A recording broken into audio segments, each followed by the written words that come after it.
L'art de gagner de l'argent, les règles d'or. Écoute-moi bien, nous vivons dans un pays et une époque où il y a plus de terres, plus d'opportunités et plus de ressources que de gens pour les exploiter. Il n'est pas difficile de faire de l'argent aujourd'hui. Le terrain de jeu est immense. Les avenues du succès sont ouvertes. Que tu sois un homme ou une femme, si tu es en bonne santé et prêt à travailler, tu trouveras une occupation lucrative. C'est une certitude. Ceux qui veulent vraiment l'indépendance financière n'ont qu'à se fixer un but et à utiliser les bons moyens. C'est aussi simple que ça. Mais attention, s'il est facile de gagner de l'argent, c'est la chose la plus difficile au monde de le garder. Règle numéro 1. L'équation du bonheur. La route vers la richesse est, comme le disait Benjamin Franklin, aussi claire que la route vers le moulin. Le secret tient en une phrase: dépense moins que ce que tu gagnes. Ça paraît simple, non? Et pourtant, c'est là que tout le monde échoue. L'équation est impitoyable. Si tu gagnes 20 et que tu dépenses 20,05, tu es le plus misérable des hommes. Si tu gagnes 20 et que tu dépenses 19,95, tu es le plus heureux des mortels. Tu vas me dire, je connais ça, c'est l'économie, je sais gérer mon budget. Laisse-moi te dire une chose, la plupart des gens pensent comprendre l'économie, mais ils se mettent le doigt dans l'œil. La vraie économie, ce n'est pas être radin, ce n'est pas récupérer les bouts de chandelle ou couper 2 centimes sur la facture de la blanchisseuse. Ça, c'est de la mesquinerie. Le problème, c'est ceux qui sont économes sur les détails ridicules, mais dépensiers sur l'essentiel. C'est le type qui refuse d'acheter une bougie supplémentaire pour lire le soir, économisant 5 $ par an, mais qui se prive du savoir qu'il aurait pu acquérir avec cette lumière. Savoir qui valait des milliers de dollars. C'est la personne qui économise sur le papier à lettres, qui réutilise les vieilles enveloppes, mais qui claque des fortunes dans des soirées, des voitures et des vêtements pour épater la galerie. C'est ce qu'on appelle être sage pour les centimes et fou pour les millions. Je n'ai jamais vu un homme réussir avec ce genre de stratégie. La vraie économie, c'est une vision globale. Tes revenus doivent toujours dépasser tes sorties. Porte tes vieux vêtements un peu plus longtemps, saute l'achat de cette nouvelle montre, mange plus simplement. 1 centime ici, 1 $ là, placé avec des intérêts, c'est comme ça qu'on bâtit un empire. Voici une recette infaillible pour guérir de la dépense compulsive. Prends un cahier, fais 2 colonnes. Colonne A, nécessité, confort réel. Colonne B, luxe. Tu vas être choqué. La colonne luxe sera 10 fois plus remplie que l'autre. Les vrais conforts de la vie coûtent peu. Ce qui nous ruine, ce sont les yeux des autres. Comme le disait Franklin, si tout le monde était aveugle sauf moi, je me ficherais bien d'avoir de beaux vêtements ou des meubles luxueux. C'est la peur du jugement, la peur de ce que dira la voisine qui nous maintient le nez dans la poussière. On aime dire « nous sommes tous égaux ». C'est vrai politiquement, mais financièrement, c'est faux. Et ça ne sera jamais vrai. Arrête de te comparer. Tu vois ton voisin qui gagne 50 000 $ alors que tu en gagnes 1000. Tu l'as connu pauvre et maintenant tu veux prouver que tu es aussi bien que lui? Alors tu vas louer une voiture de luxe pour parader sur la même route que lui? Mon ami, tu n'as pas besoin de ça. Tu peux prouver que tu es aussi bien que lui en te comportant dignement. Mais tu ne feras croire à personne que tu es aussi riche que lui en claquant l'argent que tu n'as pas. Tout ce que tu gagnes, c'est de forcer ta femme à se priver à la maison pour payer tes apparences. C'est pathétique. Dans ce pays, nous croyons que la majorité doit décider. Mais en matière de mode, nous laissons une poignée d'aristocrates décider pour nous, et nous nous ruinons pour les imiter. Sois ta propre loi. Régule tes dépenses selon tes revenus, pas ceux du voisin.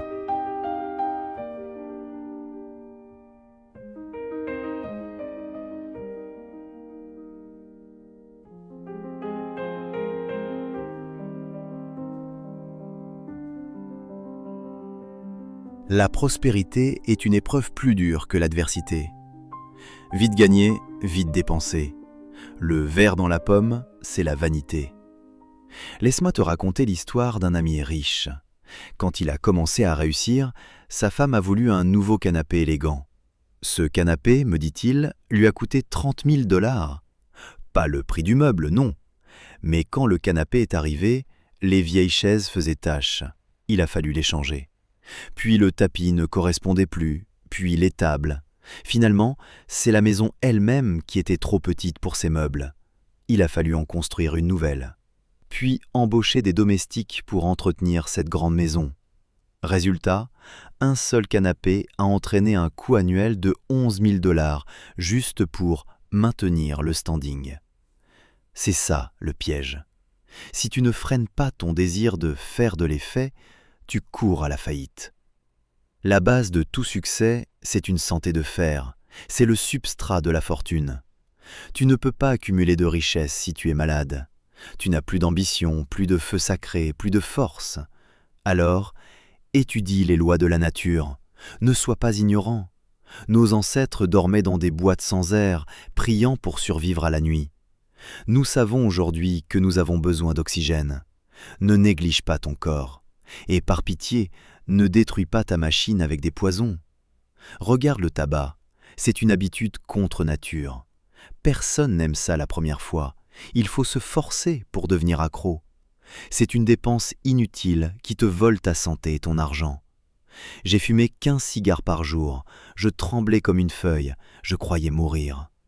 J'ai arrêté et j'ai retrouvé ma vie. Et l'alcool, c'est encore pire. Pour faire de l'argent, tu as besoin d'un cerveau clair. Tu dois voir que 2 et 2 font 4. Tu dois anticiper, planifier, analyser. Comment veux-tu réussir si ton cerveau est embrouillé? Combien d'opportunités ratées autour d'un verre social? Combien de marchés stupides conclus sous influence? Combien de lendemains improductifs? Le vin est un moqueur, c'est un mal absolu pour l'homme d'affaires. C'est le père de tous les échecs. Garde ta tête froide, ton corps sain et ton portefeuille fermé aux dépenses d'apparat. C'est ainsi, et seulement ainsi, que tu bâtiras un empire.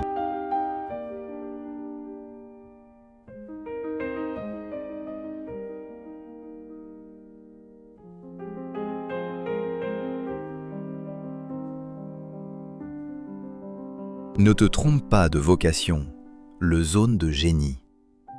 Le plan le plus sûr pour réussir ta vie, et c'est une règle absolue pour tout jeune qui démarre, c'est de choisir le métier qui résonne avec tes tripes. Le problème, c'est que l'entourage fait souvent n'importe quoi avec ça. Combien de fois on voit un père dire « J'ai 5 fils, Billy fera curé, John sera avocat, Tom sera médecin et Dick reprendra la ferme. » Et pour le petit dernier, Samy, le père va faire un tour en ville, voit une bijouterie et se dit « Tiens, horloger, c'est un métier propre et chic. Allez, Samy sera horloger. » Il décide ça sans jamais se demander ce que Samy a dans le ventre. Il ignore totalement son génie naturel. C'est criminel. Nous sommes tous nés pour un but précis. Il y a autant de diversité dans nos cerveaux que dans nos visages. Certains sont des mécaniciens nés. Mais 10 gamins de 10 ans dans une pièce, tu en verras 2 ou 3 qui sortent un couteau pour sculpter un truc ingénieux ou qui essaient de démonter la serrure de la porte. À 5 ans, ils préféraient les puzzles aux peluches. C'est dans leur sang. Les 8 autres, ils s'en fichent complètement de la mécanique. Moi, par exemple, je suis dans la 2e catégorie. Je n'ai pas une once d'amour pour la mécanique. Au contraire, les machines compliquées me font horreur. Je suis incapable de tailler un bouchon sans qu'il fuit. Je ne comprends rien au principe d'une machine à vapeur. Imagine si on m'avait forcé à devenir horloger. J'aurais peut-être appris, après 7 ans d'apprentissage douloureux, à démonter et remonter une montre. Mais j'aurais passé ma vie à nager à contre-courant. J'aurais été médiocre. J'aurais cherché n'importe quelle excuse pour quitter mon établi et flâner. Pourquoi ? Parce que l'horlogerie me répugne. Écoute bien, si tu n'entres pas dans la vocation que la nature a prévue pour toi, tu ne réussiras pas. Tu dois trouver ce qui correspond à ton génie particulier. Heureusement, la majorité des gens finissent par trouver leur voie, mais on voit encore trop de tragédies. On voit des forgerons qui sont des linguistes extraordinaires et qui devraient enseigner les langues à l'université. Et à l'inverse, on voit des avocats, des médecins et des prêtres qui sont mauvais dans leur job et qui seraient bien plus heureux et utiles à taper sur une enclume ou à réparer des chaussures. Ne sois pas l'esclave d'un titre ou d'une mode. Trouve ta nature et fonce dedans.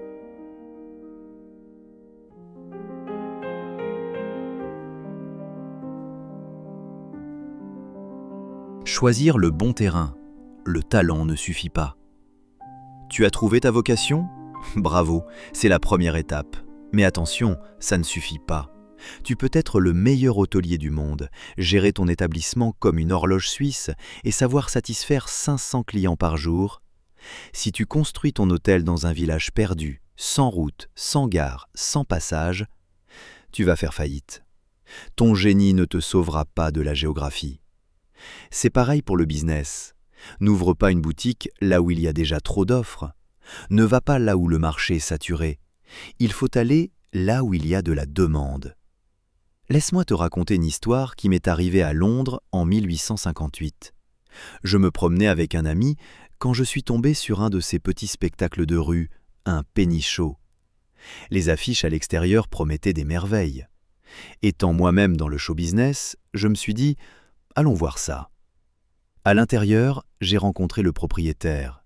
Et croyez-moi, c'était l'homme le plus affûté que j'ai jamais croisé dans ce métier. Il nous a raconté des histoires incroyables sur ses femmes à barbe et ses tatoués. C'était tellement gros qu'on n'y croyait pas, mais il le racontait si bien qu'on préférait le croire plutôt que d'aller vérifier. Puis, il nous a montré ses statues de cire. Une catastrophe. Elles étaient sales, immondes. On aurait dit qu'elles n'avaient pas vu une goutte d'eau depuis le déluge. Je lui ai demandé « Qu'est-ce qu'elles ont de si merveilleux, vos statues ?» Il m'a répondu avec un aplomb magnifique. « Monsieur, ne soyez pas satirique. Ce ne sont pas des copies brillantes comme chez Madame Tussaud. Les miennes sont prises sur le vif. » Je regarde une statue étiquetée Henri VIII. Le roi Henri VIII était connu pour être un gros bonhomme imposant. Là, la statue ressemblait à un squelette vivant.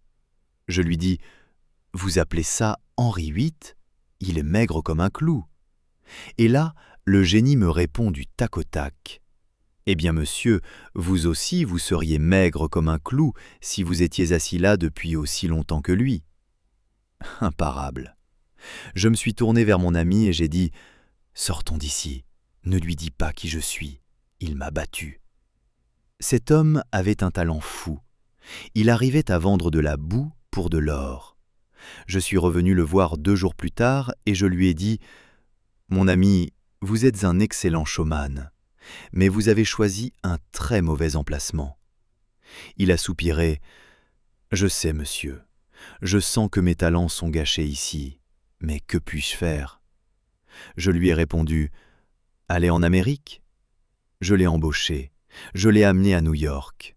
Là-bas, il a eu de l'espace, il a eu du trafic, il a eu une audience affamée de nouveautés. Après 2 ans chez moi, il s'est lancé à son compte à la Nouvelle-Orléans. Aujourd'hui, cet homme pèse 60 000 $, une fortune à l'époque. Pourquoi ? Pas parce qu'il a changé de talent, simplement parce qu'il a pris son talent et l'a posé au bon endroit. Il y a un vieux proverbe qui dit « 3 déménagements valent un incendie ». Ça coûte cher de bouger. C'est vrai. Mais quand un homme est déjà dans le feu, peu importe le coût du déménagement, il doit sortir de là immédiatement. Si tu es talentueux mais que tu ne décolles pas, pose-toi la question. Es-tu un génie dans une ville fantôme ? Si oui, fais tes valises. Change de ville, change de plateforme, change de marché. Va là où ton talent sera payé.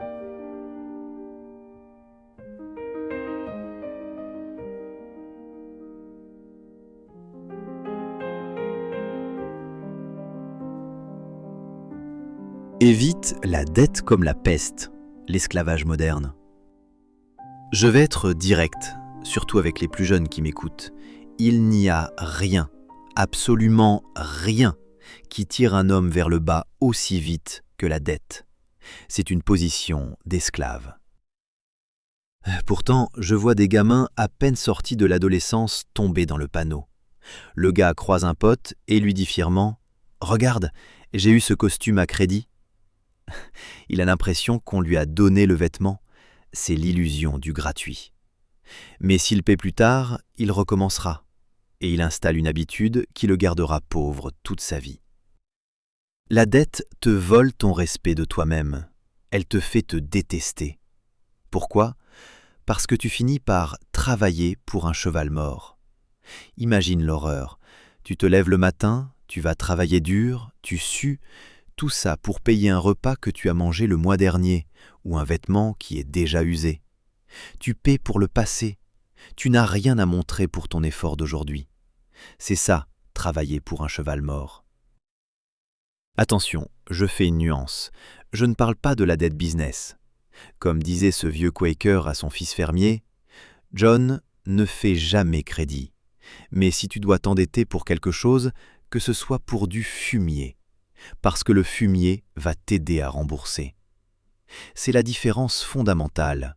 T'endetter pour de la terre ou un business, le fumier. Oui, car ça produit. T'endetter pour ce que tu manges, bois ou portes, jamais. C'est du suicide. Tu te dis, bof, j'ai 60 jours pour payer, le vendeur va oublier. Détrompe-toi. Il n'y a aucune classe de gens au monde qui a une meilleure mémoire que les créanciers. Quand les 60 jours seront écoulés, ils seront là. Et si tu ne paies pas, tu vas devoir mentir, inventer des excuses, t'endetter ailleurs pour payer le premier. C'est une spirale infernale.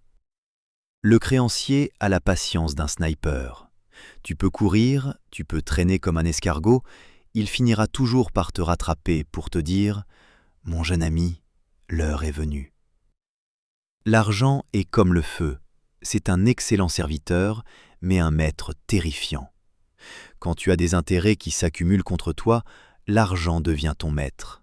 Il te fouette. Le créancier va se coucher le soir, il dort bien, et quand il se réveille le lendemain, il est plus riche que la veille. Pourquoi ? Parce que pendant qu'il ronflait, ses intérêts ont travaillé pour lui. Toi, l'endetté, tu vas te coucher, tu dors mal, et quand tu te réveilles, tu es plus pauvre que la veille. Parce que les intérêts ont travaillé contre toi pendant ton sommeil. Je suis né dans le Connecticut, chez les vieux puritains. Des gens si stricts qu'ils mettaient des amendes aux hommes qui embrassaient leurs femmes le dimanche. Mais ces puritains avaient compris le secret. Le samedi soir, ils avaient une certaine fortune. Le dimanche, ils ne faisaient rien. Ils allaient à l'église, ils priaient, repos total. Et pourtant, le lundi matin, ils se réveillaient plus riches que le samedi soir. Comment ? Parce que leur argent placé à intérêt avait fidèlement travaillé pour eux tout le dimanche, légalement et divinement. L'argent ne connaît pas la fatigue. Il travaille sous la pluie, il travaille la nuit, il travaille les jours fériés. La question est, travaille-t-il pour toi ou contre toi ? John Randolph s'est un jour levé au Congrès et a crié « Monsieur le Président, j'ai découvert la pierre philosophale ». Tout le monde s'est tu. Et il a dit « Payez comptant ». Il avait raison. C'est plus proche de la magie que n'importe quelle formule d'alchimiste. Vis selon tes moyens. Fais travailler les intérêts pour toi. Ne deviens jamais l'esclave de ton passé. Paye comptant ou n'achète pas.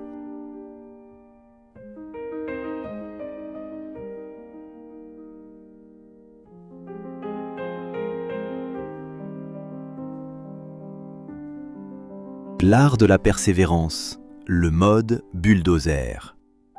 Je dois te parler franchement. Il y a une catégorie de personnes qui semblent être nées fatiguées, naturellement paresseux, aucune confiance en eux, aucune persévérance.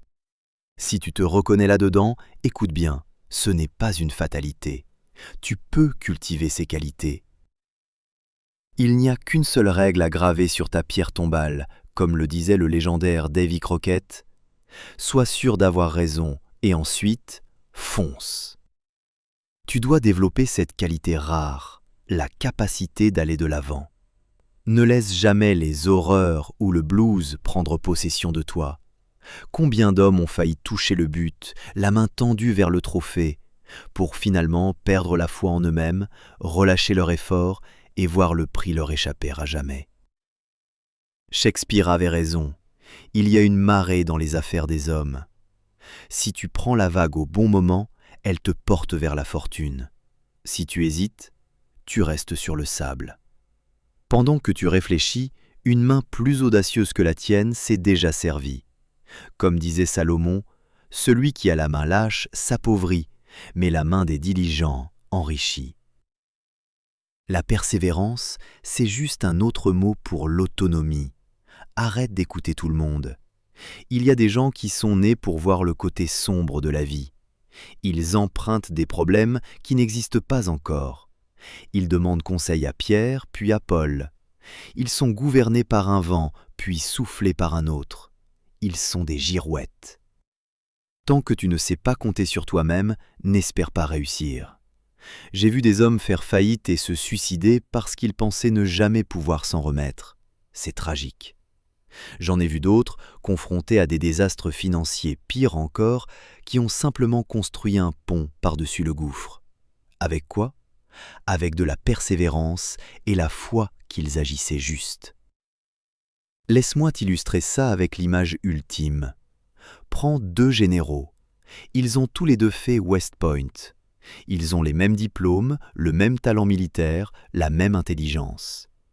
Mais l'un a le principe de persévérance, l'autre non. Soudain, un cri retentit. « L'ennemi arrive, et ils ont des canons !» Le général hésitant demande « Des canons ? Vous êtes sûr ?»« Oui, mon général. »« Alors, halte, arrêtez tout le monde !» Il veut réfléchir, il veut analyser la situation, il veut recalculer. Son hésitation est sa ruine. L'ennemi le submerge pendant qu'il pense. Le général tenace, lui, il a le cran, il a l'autonomie. Il entend canon et il ordonne « En avant !» Au milieu du fracas des armes, des cris des blessés et du tonnerre de l'artillerie, tu le vois avancer. Il taille sa route à travers le chaos avec une détermination inébranlable. Il inspire ses soldats par sa bravoure. Et à la fin de la journée, c'est lui qui planque le drapeau de la victoire. La vie est une bataille, le business est une guerre. Si tu t'arrêtes à chaque fois qu'on t'annonce une mauvaise nouvelle ou un canon en face de toi, tu as déjà perdu.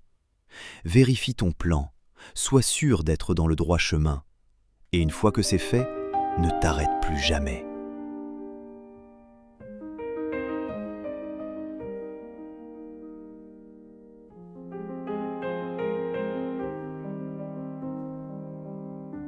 L'intensité totale. Comment écraser la médiocrité? Voici une règle qui sépare les gagnants des touristes. Quoi que tu fasses, fais-le de toutes tes forces. Travaille tôt, travaille tard, en saison, hors saison. Ne laisse aucune pierre non retournée. Ne remets jamais à une seule heure ce qui peut être fait maintenant. Le vieux proverbe a raison. Ce qui mérite d'être fait, mérite d'être bien fait. Tu vois 2 voisins. L'un devient riche, l'autre reste pauvre. Pourquoi ? Souvent, c'est juste parce que le premier fait son business à fond, alors que l'autre le fait à moitié. L'ambition, l'énergie, l'industrie, ce ne sont pas des options, ce sont des prérequis. La fortune favorise les braves, jamais ceux qui ne cèdent pas eux-mêmes. Arrête d'attendre que quelque chose se passe. Arrête d'attendre le miracle, le loto ou l'héritage. Pour les gens qui attendent, seules 2 choses finissent par arriver. L'hospice ou la prison. L'oisiveté engendre les mauvaises habitudes et t'habille de haillons. J'entends souvent ces philosophes de comptoir dire « Il y a assez d'argent pour tout le monde, il suffirait de tout partager. » Quelle blague! Si on partageait tout l'argent du monde équitablement ce matin, dans 2 mois, tout serait dépensé. Et on ferait quoi? On repartage? C'est la mentalité du pauvre, attendre que la solution vienne de l'extérieur. Il faut faire comme disait Cromwell. Ayez confiance en Dieu, mais gardez votre poudre au sec. Fais ta part du boulot.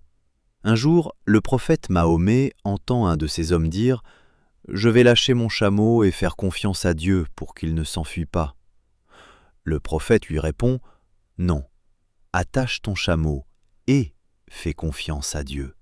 Fais tout ce que tu peux humainement faire. Ensuite, et seulement ensuite, tu peux compter sur la providence pour le reste. Ne compte sur personne d'autre que toi-même. L'œil du patron vaut plus que les mains de 12 employés. Personne ne prendra soin de ton business comme toi. Tu dois connaître ton métier sur le bout des doigts. Tu feras des erreurs, c'est sûr. Comme ce vendeur ambulant qui s'est fait arnaquer sur sa marchandise et qui a dit « C'est bon, j'ai acheté une leçon, on ne m'y reprendra plus. » L'expérience s'achète, et tant qu'elle n'est pas trop chère, c'est le meilleur investissement. Tu dois connaître ton domaine comme Cuvier, le grand naturaliste français, connaissait les animaux. Il était si fort qu'il pouvait reconstruire un animal entier à partir d'un seul os. Un jour, ses étudiants ont voulu lui faire une blague. Ils ont déguisé un camarade avec une peau de vache et des cornes. Il s'est caché sous le bureau et a surgi en criant « Je suis le diable et je vais te manger !» Cuvier l'a regardé calmement et a dit « Sabot fendu, herbivore, tu ne peux pas me manger. » Il savait qu'un animal à sabot fendu ne mange que de l'herbe. Son savoir l'a sauvé de la peur. La connaissance parfaite de ton business est ta seule sécurité. Maintenant, écoute bien ce conseil du vieux Rothschild. C'est peut-être le plus puissant de tous. Soyez prudent et audacieux. Ça semble contradictoire? Pas du tout. Sois prudent quand tu planifies, regarde les détails, calcule les risques. Mais une fois que le plan est fait, sois audacieux dans l'exécution. Fonce. L'homme qui n'est que prudent n'agit jamais. L'homme qui n'est qu'audacieux est un casse-cou qui finira ruiné. Il faut les deux. Analyse comme un comptable, attaque comme un lion. Et voici la dernière règle de Rothschild, celle qui va choquer les âmes sensibles. Ne fréquentez jamais un homme malchanceux. Ça paraît dur? C'est la réalité. Il n'y a pas de malchance chronique. Si un homme échoue tout le temps, peu importe s'il a l'air gentil ou intelligent, il y a une raison. Il a un défaut caché, une infirmité de jugement que tu ne vois pas. Fuis-le. La chance n'existe pas. Personne ne trouve une bourse d'or dans la rue tous les matins. Les mêmes causes produisent les mêmes effets. Si tu adoptes les bonnes méthodes, la malchance ne pourra pas t'arrêter. Si tu échoues, il y a une raison. Trouve-la, corrige-la et repars au combat.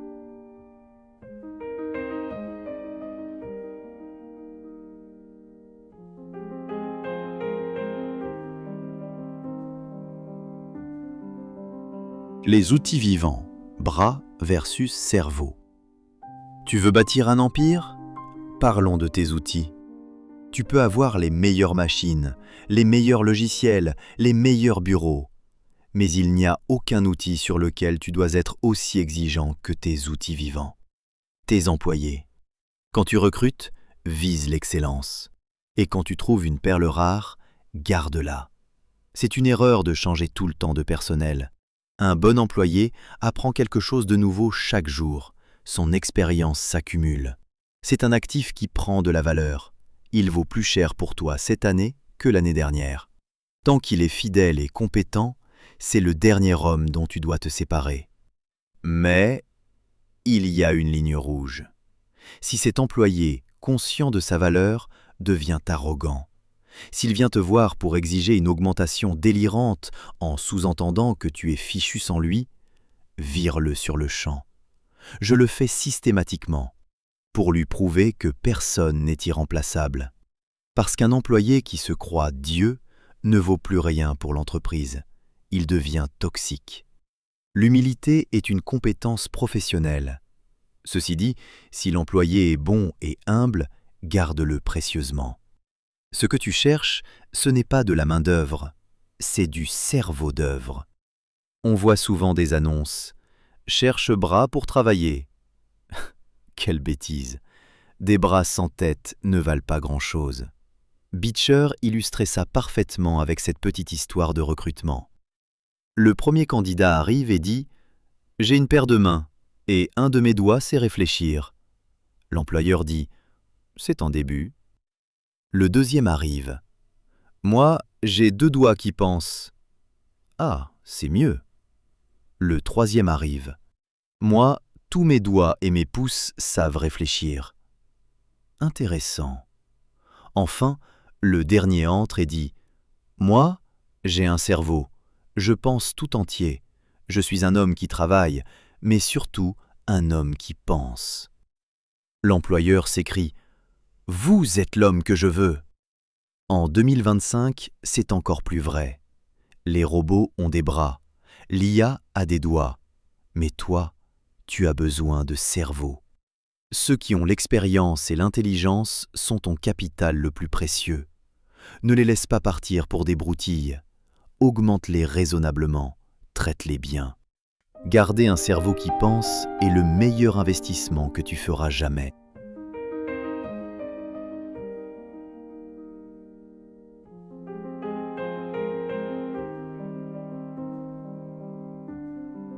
L'excellence ou rien ne vise pas le sous-sol. Il y a une maladie qui touche les jeunes diplômés. Une fois formés, au lieu de se lancer et de grimper les échelons, ils attendent. Ils disent « J'ai appris mon métier, mais je ne vais pas être un simple employé, j'attends mon capital. » Et quand on leur demande d'où viendra ce capital, la réponse est pathétique. « Ma tante riche va bientôt mourir » ou « Je vais trouver un investisseur pour me prêter quelques milliers. » Erreur fatale. Il n'y a pas de plus grande erreur que de croire qu'on peut réussir avec de l'argent emprunté ou hérité. Pourquoi ? Parce que, comme le disait le milliardaire Astor, il a été plus difficile de gagner mes premiers 1000 $ que tous les millions qui ont suivi. L'argent ne vaut rien si tu ne connais pas sa valeur par l'expérience. Donne 20 000 $ à un gamin inexpérimenté et lance-le dans le business. Je te parie qu'il sera ruiné dans l'année. C'est comme le loto, easy come, easy go. Rien n'a de valeur si ça ne coûte pas d'effort. Sans économie, sans patience, sans avoir gagné ton premier dollar à la sueur de ton front, tu ne sauras pas le garder. N'attends pas la mort de ta tante riche. Ces vieilles personnes ont une fâcheuse tendance à vivre très longtemps. 9 riches sur 10 ont commencé pauvres. Vanderbilt a commencé en ramant sur un bateau. Astor était un fermier pauvre. Ils ont construit leur fortune brique par brique. C'est la seule voie royale. Regarde autour de toi, les garçons pauvres deviennent riches et les garçons riches deviennent pauvres. C'est le cycle éternel. Le père bâtit la fortune. Ses fils aînés, qui ont travaillé avec lui, savent la gérer. Mais les petits-enfants, nés avec une cuillère en argent dans la bouche, on leur répète « Tu es riche, tu n'auras jamais à travailler ». Résultat, ils deviennent arrogants. Ils dépensent sans compter pour impressionner la galerie. Ils finissent dans le fossé. L'héritier inexpérimenté est presque toujours condamné à la ruine. Heureux celui qui apprend des erreurs des autres sans avoir à se cracher lui-même. Dans ce pays, ce n'est pas le métier qui fait l'homme, c'est l'homme qui fait le métier. Que tu sois banquier ou cordonnier, si tu es le meilleur, tu es un gentleman. Mais voici le secret pour ne jamais manquer de travail. Vise l'excellence. Un étudiant demandait un jour à un vieil avocat « Est-ce que la profession est saturée ?» L'avocat a répondu « Le sous-sol est bondé, mais il y a plein de place à l'étage. » Aucune profession n'est saturée au sommet. Il y a des milliers d'avocats médiocres qui se battent pour des miettes dans le sous-sol. Mais le meilleur avocat, le meilleur médecin, le meilleur plombier, celui-là est recherché. On fait la queue pour lui. Il ne connaît pas la crise. Les gens sont trop superficiels. Ils veulent devenir riches vite et ils bâclent le travail. Toi, fais l'inverse. Sois substantiel, sois minutieux, sois intègre. Si tu excelles dans ta ligne, la richesse suivra naturellement. Ton mot d'ordre doit être Excelsior, toujours plus haut. Vis selon ce principe et le mot échec disparaîtra de ton vocabulaire.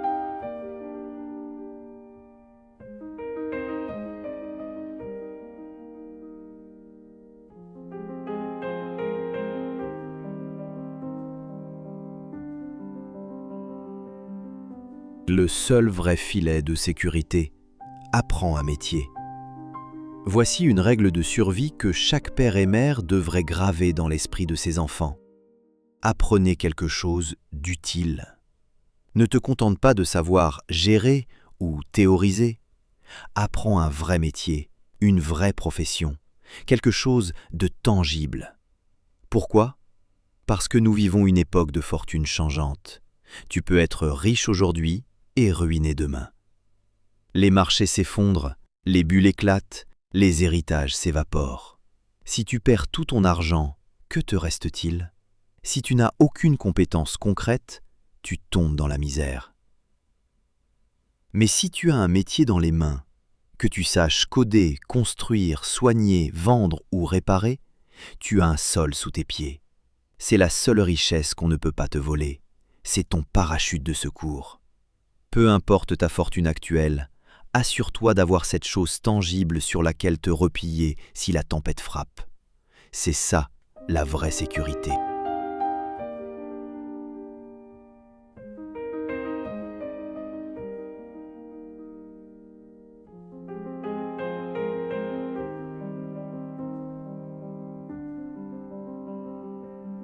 L'espoir versus l'hallucination, le syndrome de l'objet brillant. Il faut avoir de l'espoir, c'est vital. Mais attention, ne deviens pas un visionnaire délirant. Je connais trop de gens qui restent pauvres toute leur vie pour une seule raison. Ils vivent dans le fantasme. Pour eux, chaque nouveau projet ressemble à un succès garanti. Ils s'excitent, ils se lancent, et dès que ça devient dur, ils voient un autre projet qui a l'air plus facile et ils changent de direction. Ils sont toujours dans l'eau chaude, toujours sous pression, toujours en train de courir après le vent. Ils changent de business comme de chemise, persuadés que cette fois, c'est la bonne. C'est une erreur vieille comme le monde, mais qui ne s'arrange pas avec l'âge. Comptez les poussins avant qu'ils n'aient éclos. Arrête de dépenser mentalement l'argent que tu n'as pas encore gagné. Arrête de voir le succès avant d'avoir fait le travail. L'optimisme doit te pousser à agir, pas à t'aveugler sur la réalité. Choisis une voie, reste dessus, et arrête de rêver ta vie. Construis-la.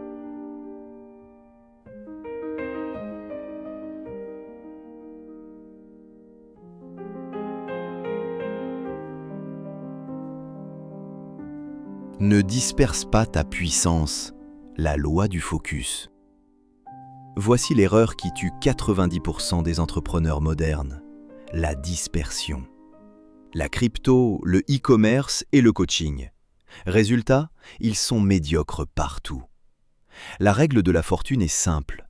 Engage-toi dans un seul type de business et accroche-toi à ce business fidèlement jusqu'à ce que tu réussisses ou que l'expérience te prouve par A plus B qu'il faut l'abandonner. Imagine que tu as un marteau et un clou. Si tu tapes une fois sur le clou, puis une fois sur la table, puis une fois sur le mur, ton clou ne bougera pas d'1 millimètre. Mais si tu tapes constamment, encore et encore sur la tête du même clou, tu finis par l'enfoncer. Tu traverses la planche, tu gagnes. C'est pareil pour ton énergie. Ne disperse pas ta puissance. Quand ton attention est indivisée, quand elle est centrée sur un seul objet, quelque chose de magique se produit. Ton cerveau commence à voir des choses que les autres ne voient pas.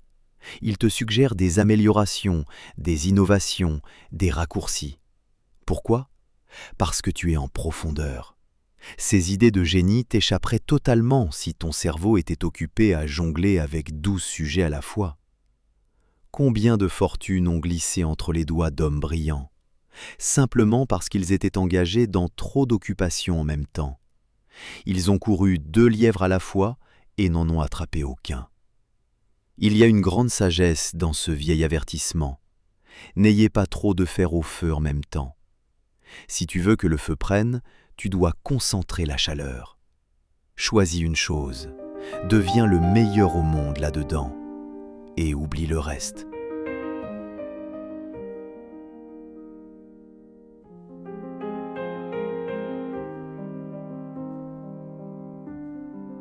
Sois systématique, la puissance du process. Tu veux connaître le secret pour accomplir 2 fois plus de choses avec la moitié de l'effort? La réponse tient en un mot: système. L'homme qui travaille selon des règles, qui a un temps et une place pour chaque chose et qui fait son travail ponctuellement, cet homme-là est libre.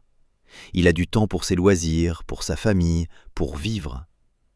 À l'inverse, regarde celui qui travaille dans le chaos. Il commence une chose à moitié, saute sur une autre, revient à la première. Ses affaires sont toujours en désordre. Il ne sait jamais quand sa journée est finie, car en réalité, elle n'est jamais finie. Introduis du système dans tes transactions. Fais une chose à la fois, sois ponctuel. C'est la seule façon de dompter le temps. Mais attention, il y a une limite à tout. Il faut garder le juste milieu. On peut être trop systématique. Tu connais ces gens qui rangent les choses si soigneusement qu'ils ne peuvent plus jamais les retrouver? C'est de la théorie pure, sans résultat. C'est l'administration infernale. Laisse-moi te raconter une histoire vraie sur les dangers de suivre le système aveuglément. Quand l'hôtel Astor a ouvert à New York, c'était le meilleur du pays. Les propriétaires étaient obsédés par leur système rigide. Ils étaient si fiers qu'à minuit, ils faisaient sonner une cloche et hop, 60 serveurs débarquaient avec des seaux d'eau en 2 minutes. C'était leur système anti-incendie. Impressionnant. Mais un jour, ils sont allés trop loin. L'hôtel était bondé et il manquait un serveur.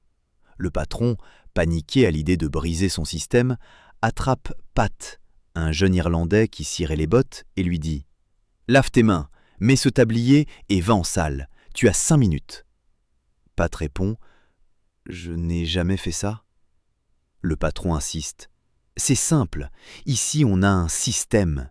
D'abord, tu sers la soupe.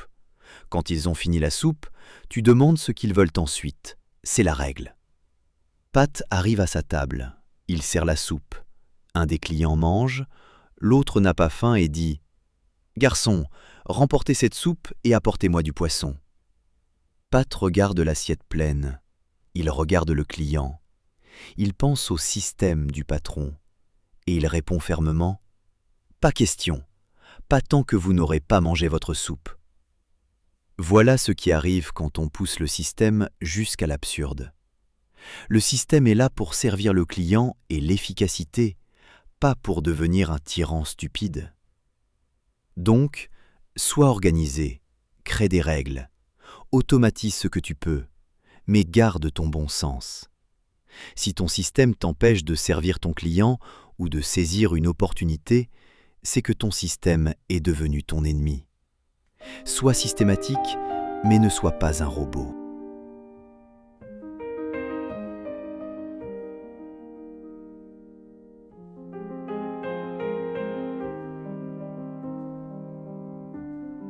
L'information est une arme, ne vis pas dans une grotte.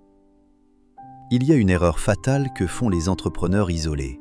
Ils arrêtent de regarder ce qui se passe dehors. Ils baissent la tête sur leur guidon et oublient le monde. C'est du suicide. La règle est simple. Abonne-toi à des sources d'informations fiables. Tiens-toi au courant des transactions du monde. Celui qui ne s'informe pas est littéralement coupé de son espèce. À mon époque, c'était le télégraphe et la vapeur qui changeaient tout.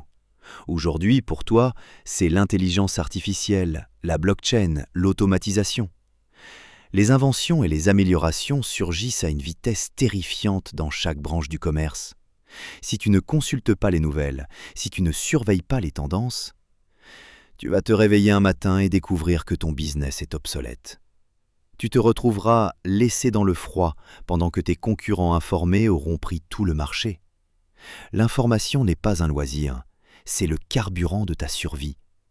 Reste connecté, reste curieux, ou prépare-toi à disparaître.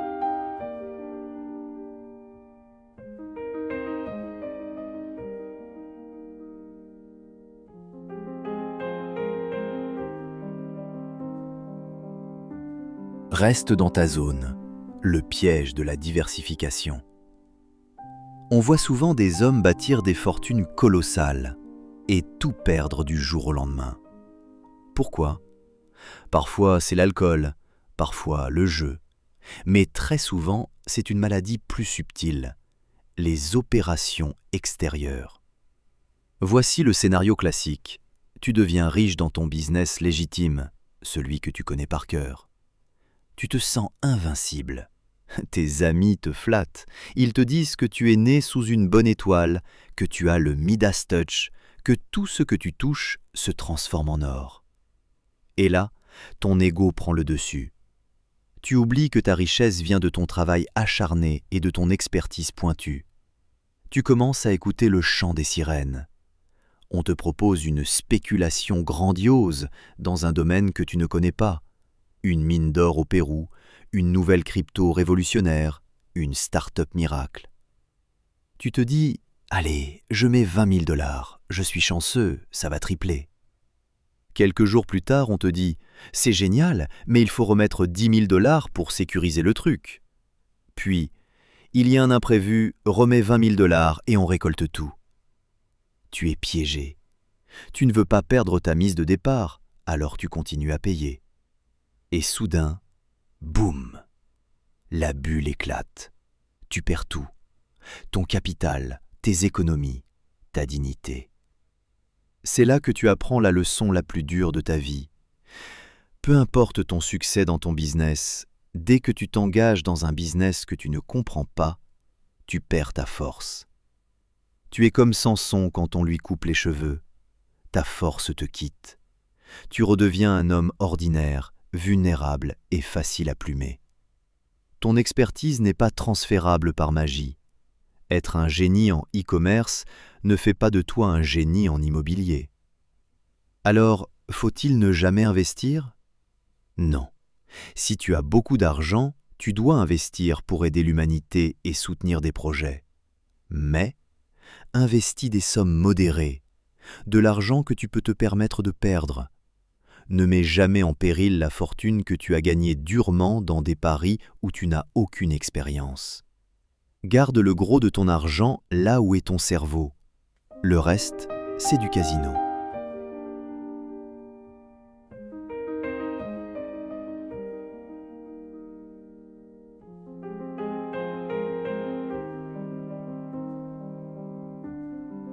Ne signe jamais le piège de la caution. Voici une règle qui va te sauver de la ruine et qui va sauver tes amitiés. Écoute-moi bien, ne te porte jamais garant pour personne. Pas pour ton frère, pas pour ton père, pas pour ton meilleur ami.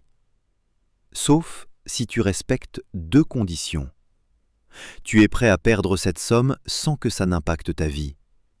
Tu as pris une garantie solide, un collatéral en échange. Voici comment le piège se referme. C'est toujours la même histoire.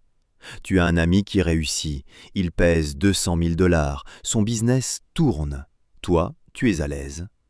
Il vient te voir et te dit « Tu sais que je suis solide. J'ai juste besoin de 50 000 $ de trésorerie pour acheter un stock et doubler ma mise en 2 mois. La banque est lente.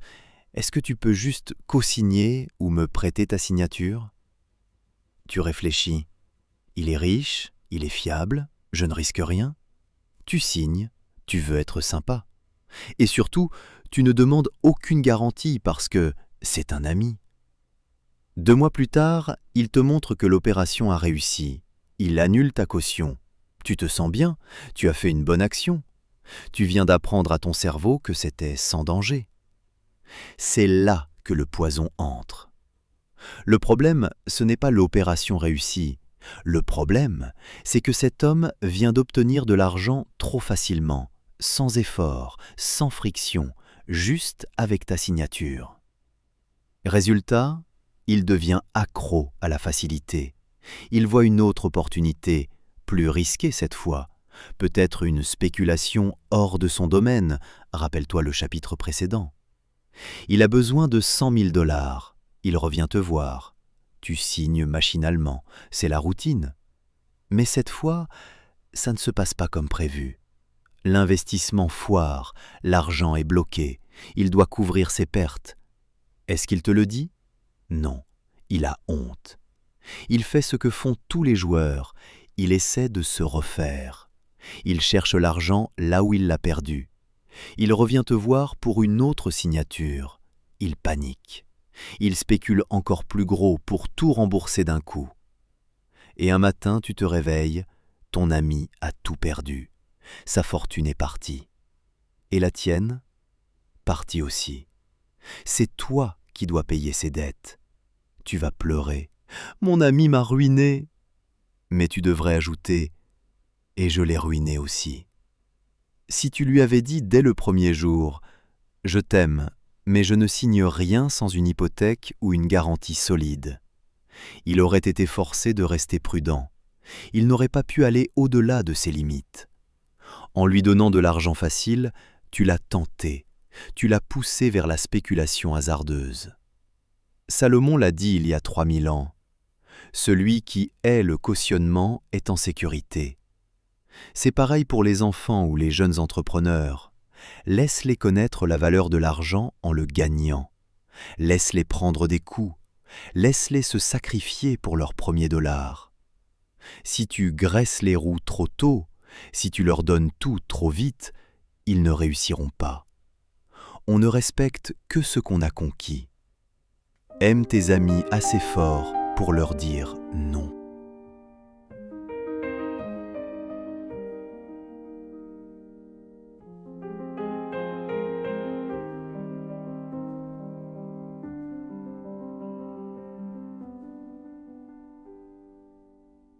Si on ne te voit pas, tu n'existes pas, l'art de la pub. Écoute-moi bien, tu peux être le meilleur avocat, le meilleur médecin, le meilleur cordonnier ou le meilleur créateur de contenu du monde.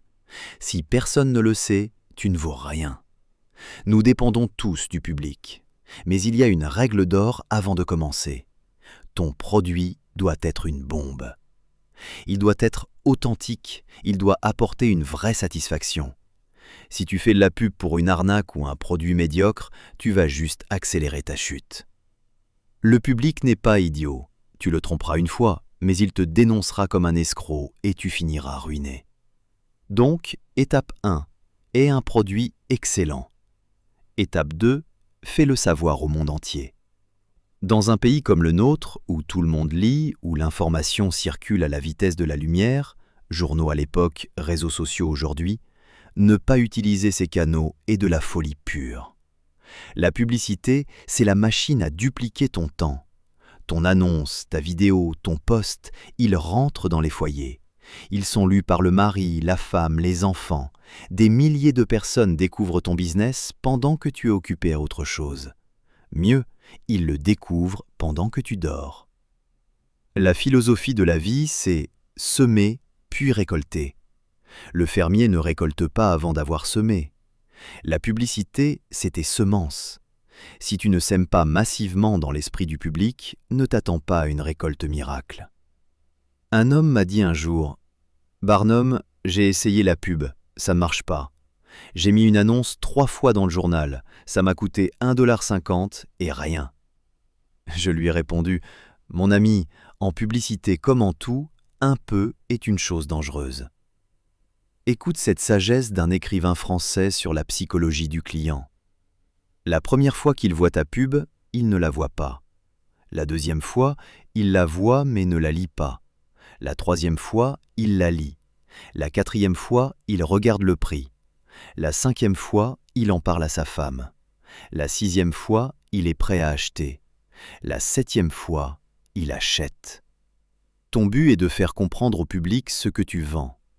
Si tu n'as pas le cran de continuer jusqu'à ce que le message soit rentré, tout l'argent que tu as dépensé au début est perdu. C'est comme ce gars qui demande 10 centimes à un gentleman. Le gentleman demande « Pourquoi 10 centimes? Ça ne va pas te sauver ?» L'ivrogne y répond « Monsieur, ce matin j'ai décidé de me saouler. J'ai dépensé mon seul dollar pour ça.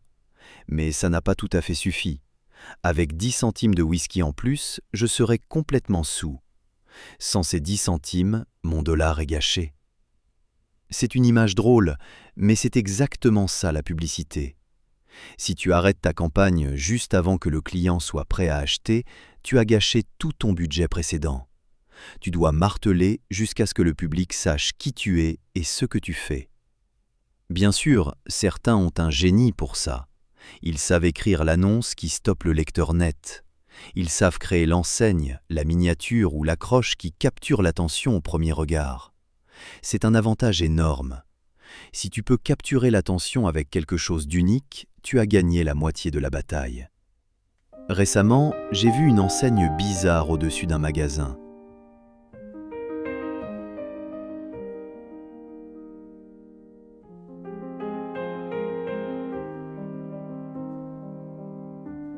Le coup de génie, le buzz marketing avant l'heure.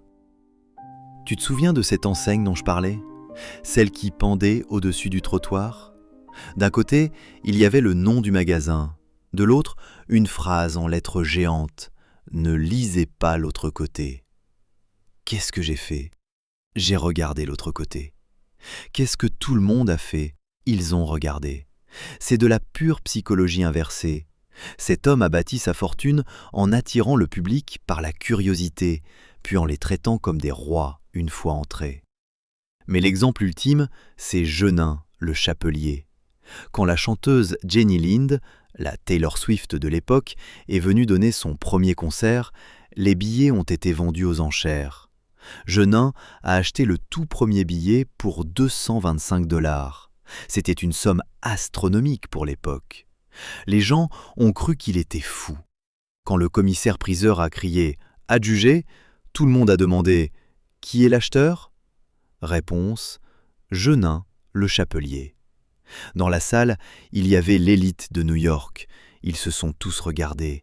C'est qui ce Genin ? Personne ne le connaissait. Mais le lendemain matin, boum ! Tous les journaux, du Maine au Texas, titraient « Un chapelier paie 225 $ pour un billet ». Des millions de personnes ont lu son nom. L'effet a été immédiat et hystérique. Partout dans le pays, les hommes enlevaient leurs chapeaux pour vérifier la doublure. Est-ce que j'ai un Genin ? Dans une ville de l'Iowa, un homme a trouvé un vieux chapeau Genin tout usé. La foule l'a entouré comme un héros. Quelqu'un a crié « Vends-le aux enchères !»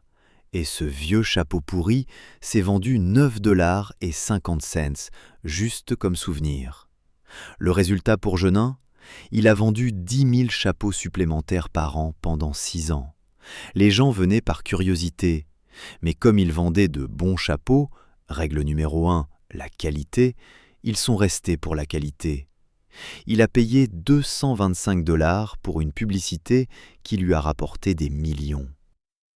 Je ne dis pas que tu dois faire des coups d'éclat à chaque fois, mais retiens ceci, et c'est ma conclusion sur la publicité. Si tu as des marchandises à vendre et que tu ne fais pas de publicité, c'est le shérif qui la fera pour toi, quand il vendra tes biens aux enchères après ta faillite. Tu n'es pas obligé d'utiliser les journaux si tu es médecin ou avocat, mais tu dois trouver un moyen d'être connu. Sans réputation, sans visibilité, tu n'es rien. Que ce soit par l'encre, par le bouche à oreille ou par le buzz, fais-toi connaître ou prépare-toi à mourir.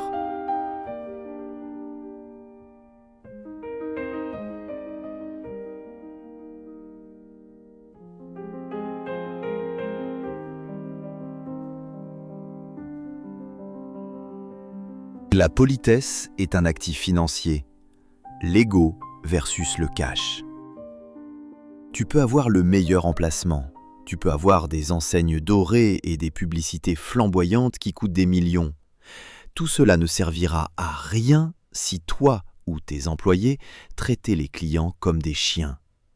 La politesse et la civilité ne sont pas juste des bonnes manières, ce sont le meilleur capital que tu puisses investir dans ton business.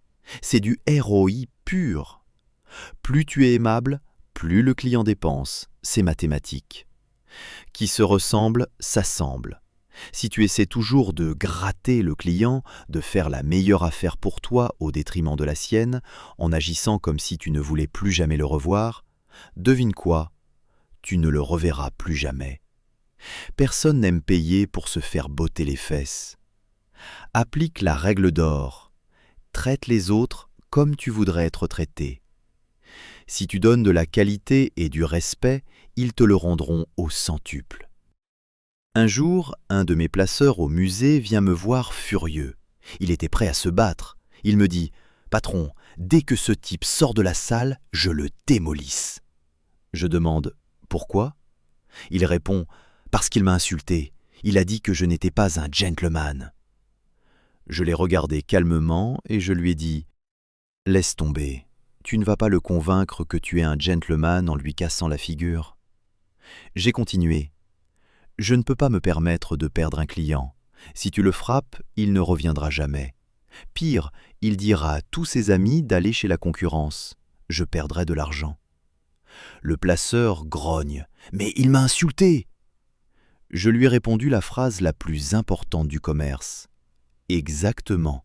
Mais n'oublie pas, c'est lui qui paie et c'est nous qui recevons. Il a payé pour le privilège d'être un idiot. Alors, ravale ta fierté et encaisse son argent. » Mon employé a fini par rire. Il a compris la politique de la maison.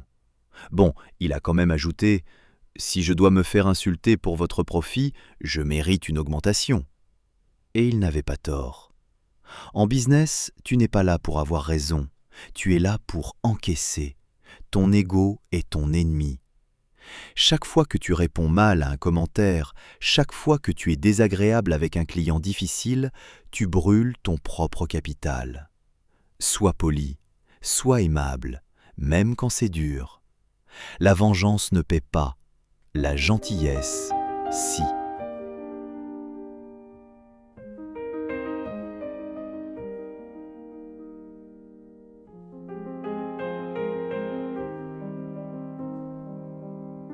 La stratégie de la générosité, le paradoxe de Salomon.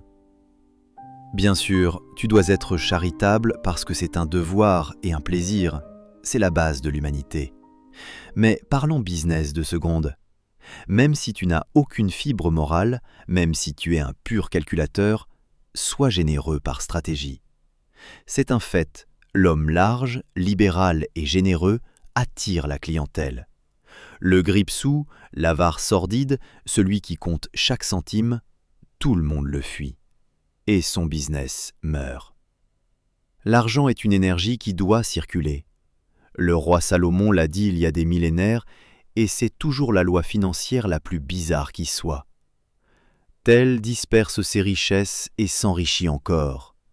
Tel retient plus qu'il ne faut et tombe dans la pauvreté. C'est contre-intuitif, non ?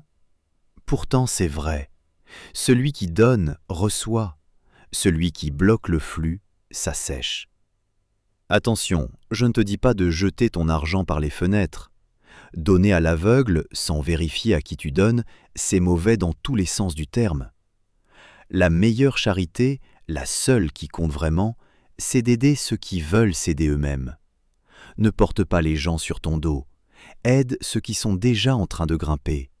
Cherche ceux qui luttent, qui essaient de s'en sortir, et donne-leur le coup de pouce qui fera la différence. C'est ça l'investissement humain. Et par pitié, ne sois pas de ces hypocrites qui donnent des pensées et des prières quand les gens ont besoin de cash ou de nourriture. Ne donne pas une bénédiction à la place du pain. Ne donne pas une prière à la place d'une pomme de terre. C'est facile de parler de spiritualité ou de mindset, mais un ventre vide n'a pas d'oreille. Il est beaucoup plus facile de convertir des gens qui ont l'estomac plein. Sois concret, Sois utile. Donne les moyens de survivre d'abord et tu pourras prêcher ensuite.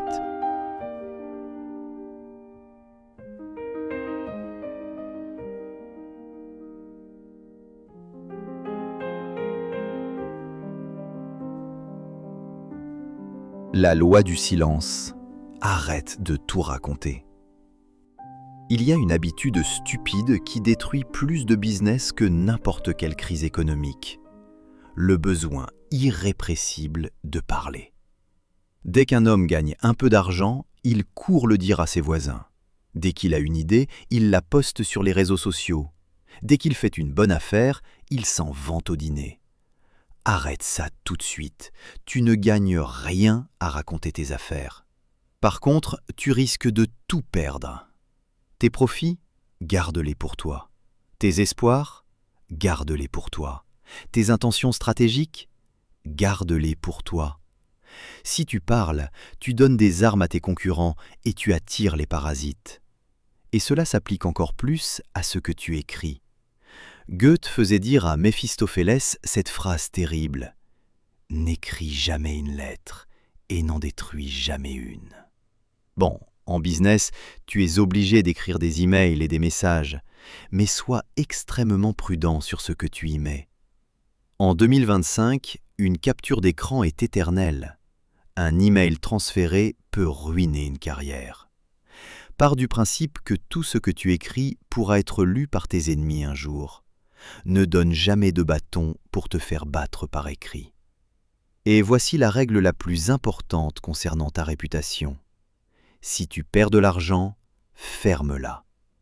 La mode aujourd'hui est à la vulnérabilité, à raconter ses échecs en public.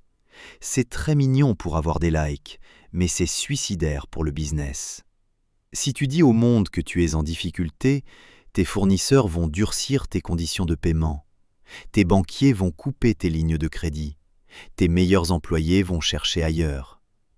Le monde n'a pas besoin de savoir que tu saignes. Pense tes plaies en silence, répare le navire et reviens quand tu es fort. Ton silence est ton bouclier, utilise-le.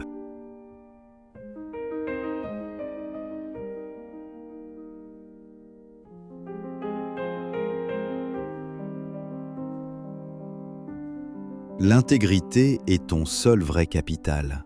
Conclusion. Il y a un vieux conseil d'avare que certains pères donnent à leurs fils. Fais de l'argent. Honnêtement si tu peux, mais fais de l'argent. Ce conseil n'est pas seulement atroce moralement, c'est l'essence même de la stupidité. C'est croire qu'il est plus facile de réussir en trichant. Pauvres fous. Ils ne savent pas que la chose la plus difficile au monde, c'est de faire de l'argent malhonnêtement. Ils ignorent que nos prisons sont pleines de gens qui ont suivi ce conseil. Ils ne comprennent pas qu'on ne peut pas être malhonnête sans être découvert.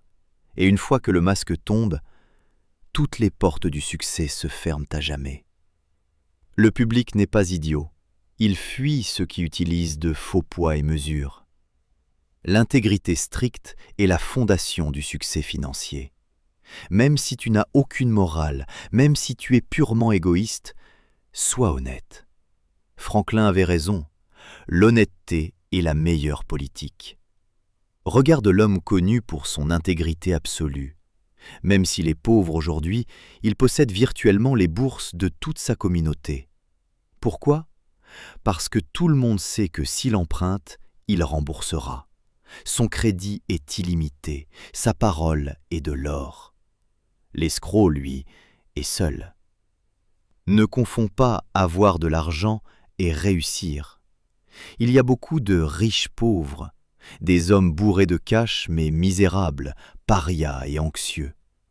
Et il y a des hommes modestes qui sont infiniment plus riches et plus heureux car ils respectent les lois supérieures de leur être.